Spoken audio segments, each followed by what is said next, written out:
இப்போ நான் வந்து மாச்சா போட போகிறேன். எப்படி போடுறது பார்க்கலாம். மாச்சா பவுடர் இப்படி தான் இருக்கும் கலரில். அது வந்து இது குட்டி ஸ்பூன் தான், அதனால் ஒரு 1.5 ஸ்பூன் போட்டுக்கிட்டேன். இப்போ வந்து தண்ணியை சூடு பண்ணி வச்சுருக்கேன். ஃபஸ்ட்டு கொஞ்சமாக ஊற்றி அது என்ன பண்ணணும்,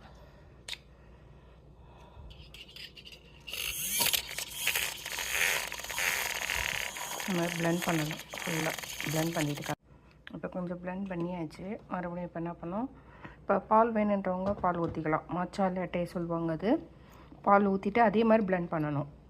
ஆனால் பால் ஃபஸ்ட்டு பிளெண்ட் பண்ணிவிட்டு அதுக்கப்புறம் இதில் ஊற்றணும். நான் பாலை சேர்க்க போகிறதில்ல, வெறும் ஃபுல்லாக சுடு தண்ணி தான். ஏன்னா இவ்வளோ சுடு தண்ணி ஊற்றி அதை ஃபஸ்ட்டு பிளெண்ட் பண்ணால் பிளெண்ட் ஆகாது. முதல்ல கொஞ்சமாக ஊற்றி பிளெண்ட் பண்ணிடணும்.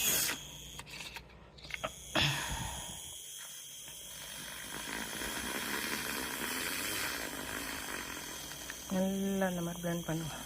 நல்லா சூப்பராக இருக்கும்.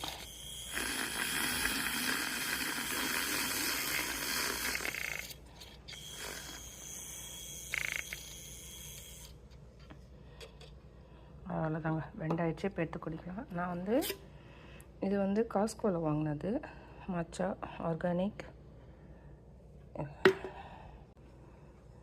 தெரியுதா? இது வந்து நான் காஸ்கோவில் வாங்கினேன். கொஞ்சம் சீப்பாக தான் இருந்தது. வெளியில் வாங்கினா கொஞ்சம் விலை அதிகம். அதனால தான் இப்போ நம்ம குடிக்கலாம். பால் வேணுன்றவங்க சொன்னால் பால் நல்லா சூடு பண்ணிவிட்டு இதே மாதிரி பிளெண்ட் பண்ணிவிட்டு, இது ஃபஸ்ட்டு தனியாக எப்போவுமே மாச்சா மட்டும் கொஞ்சோண்டு லைட்டாக அதான் 1 ஸ்பூனும் போட்டுட்டு கொஞ்சமாக தண்ணி ஊற்றி ஃபஸ்ட்டு பிளெண்ட் பண்ணிவிடுங்க. அதுக்கப்புறமா பால் இது பண்ணுங்கள். ஆட் பண்ணுறதுனா இல்லை ஐஸ் லேட்டே கூட நல்லாயிருக்கும். ஐஸ் மேட்டாலிச்சு இதே மாதிரி கலந்துட்டு சில்லுன்னு பால் ஊற்றி மறுபடியும் நல்லா விஸ்க் பண்ணிவிட்டு ஃபுல்லாக ஐஸ் கட்டி வேணாலும் போட்டுக்கலாம். ஐஸாக வேணாலும் ஐஸை சாப்பிட்லாம், ஆட்டோ வேணாலும் ஆட்டோ சாப்பிட்லாம்.